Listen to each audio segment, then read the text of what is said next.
Oops, pray muna tayo. In the name of the Father, the Son, the Holy Spirit. Amen. Panginoon, maraming salamat na naman po at buhay na naman kami. Salamat sa biyaya ng pamilya, mga kaibigan, mga kamag-anakan at lakas na ipagkakaloob mo sa amin sa araw na ito.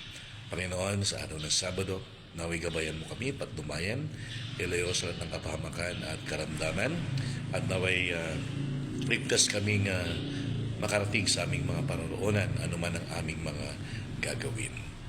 Ganon din, Panginoon, patuloy namin pinagdarasal ang mga kapatid namin may mga sakit, lalong-lalo mga membro ng pamilya namin. Naway lagi mo silang hipuin, pakiringin upang makabalik na sa paglilingkod sa iyo. Ganyan din patuloy din namin pinagdarasal, Panginoon, ang mga kapatid naming mga OFW, mga kamag-anakan namin, mga pamilya namin, mga kapatid naming umaasa lagi ng patnubay sa iyo.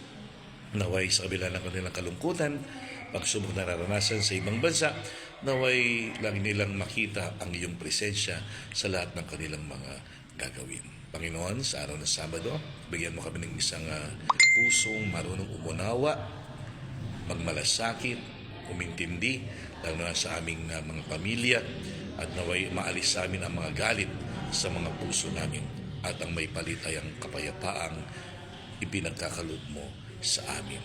Panginoon, naway maging inspirasyon kami sa bawat isa sa araw na ito. Amen.